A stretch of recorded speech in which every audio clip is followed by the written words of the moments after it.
இப்போது புதிய அறிமுகம் அச்சி ஹோட்டல் சாம்பார் 50 கிராம் ரூபாய் 20 மட்டுமே. சேலத்தின் பெருமை மிக்க திருமணி முத்தாறு தற்போது சாயக்கழிவுகள் ஓடுமாறாக மாறி வரும் அவல நிலை குறித்து விவரிக்கிறார் செய்தியாளர் தமிழ்ச்செல்வன். தமிழ்ச்செல்வன், வணக்கம். இந்த சாயக்கழிவுகளால் ஆறு எந்த அளவுக்கு மாசடைந்திருக்கிறது, இதனால விவசாயிகளை எந்த மாதிரியான பாதிப்புகளுக்கெல்லாம் உள்ளாகி இருக்கிறாங்க, விவரங்களை பதிவு பண்ணலாம் தமிழ்ச்செல்வன். சேலத்தின் பிரசித்தி பெற்ற திருமணி முத்தாறானது தற்பொழுது சாயக்கழிவுகள் ஓடும் ஆறாக தற்பொழுது மாறி இருக்கிறது. சேலம் ஏற்காடு அடிவார பகுதியில் உற்பத்தியாகும் திருமணி முத்தாறானது 120 கிலோமீட்டர் பயணம் செய்து கரூர் அருகே இருக்க நன்சை இடையார் என்ற பகுதியில் காவேரி ஆற்றில் கலக்கிறது.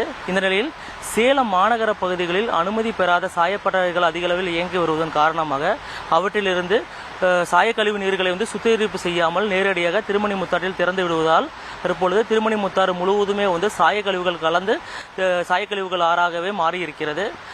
குறிப்பாக திருமணி முத்தாறு ஒட்டியுள்ள பல்வேறு கிராமங்களில் அதிக அளவில் நிலத்தடி நீர்மட்டம் முழுமையாக மாறி இருக்கிறது. அங்குள்ள கிணறுகளில் முழுமையாக சாயக்கழிவுகள் கலந்த தண்ணீர் கலந்திருப்பதன் காரணமாக விவசாயம் செய்ய முடியாத நிலை இருப்பதாக விவசாயிகள் வேதனை தெரிவிக்கிறார்கள். இது மட்டும் இல்லாமல் திருமணி முத்தாறு ஒட்டியுள்ள கிராமங்களில் இருக்கும் கால்நடைகள் அனைத்துமே நோய்வாய்ப்பட்டு இறக்கும் சூழலில் ஏற்படுவதாகவும் வேதனை தெரிவிக்கிறார்கள். இது தொடர்பாக மாசு கட்டுப்பாட்டு வாரிய அதிகாரிகளுக்கு தகவல் தெரிவித்து உடனடியாக விரைந்து அவர்கள் சோதனை நடத்தினாலும் அப்பொழுதற்கு நடக்கும் ஒரு நடவடிக்கையாகவே மேற்கொள்ளப்படுவதாக விவசாயிகள் தெரிவிக்கிறார்கள். மேலும் அந்த பகுதியில் இயங்க வரும் சாயப்பட்டறைகள் அப்பொழுதற்கு நடவடிக்கை எடுத்து மூடப்பட்டாலுமே பின்னர் அதே பகுதியில் மீண்டும் இந்த சாயப்பட்டறைகளை இயக்குவதாகவும் மீண்டும் அனுமதி பெறாமல் சுத்திகரிக்கப்படாத சாயக்கழிவு நீர்களை உடனடியாக திருமணி முத்தாற்றில் திறந்து விடும் செயலானது தொடர்ந்து நடப்பதாக விவசாயிகள் வேதனை தெரிவிக்கிறார்கள். எனவே விரைந்து நடவடிக்கை எடுத்து உடனடியாக திருமணி முத்தாற்றில் சாயக்கழிவுகள் கலப்பதை தடுக்க வேண்டும். அவ்வாறு தடுத்தால் மட்டுமே அடுத்த தலைமுறைக்காவது இந்த திருமணி முத்தாற்றின் மூலமாக பயன்படும் தண்ணீரை கொண்டு விவசாயிகள் விவசாயம் செய்ய முடியும் என்ற கோரிக்கையை முன்வைக்கிறார்கள்.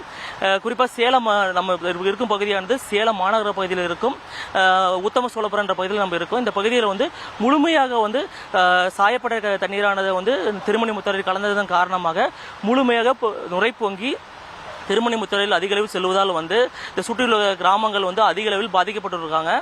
இங்கு இருக்கும் இந்த நுரை பொங்கி செல்லும் இந்த திருமணி முத்தாற்றில் இருந்து சுற்றியுள்ள கிராமங்களில் இந்த நுரை விழுவதால் அங்குள்ள மக்களுக்கு தோல் சம்பந்தமான பிரச்சனைகள் ஏற்படுவதாகவும் வேதனை தெரிவிக்கிறாங்க.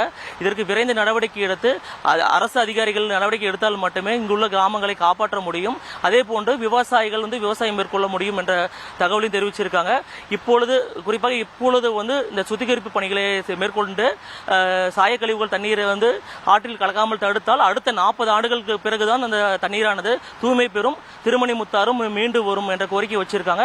இதற்கு அரசு அதிகாரிகள் விரைந்து நடவடிக்கை எடுத்து இந்த பகுதி மக்கள் மட்டுமில்லாமல் திருமணி முத்தாரை சுற்றி இருக்க சுமார் பல லட்சம் ஏக்கர் விவசாய நிலங்களையும் காப்பாற்ற வேண்டும் என்ற கோரிக்கையை முன் வச்சிருக்காங்க. விவரங்களுக்கு நன்றி தமிழ்ச்செல்வன். இப்போது புதிய அறிமுகம் அச்சி ஹோட்டல் சாம்பார் 50 கிராம் ரூபாய் 20 மட்டுமே.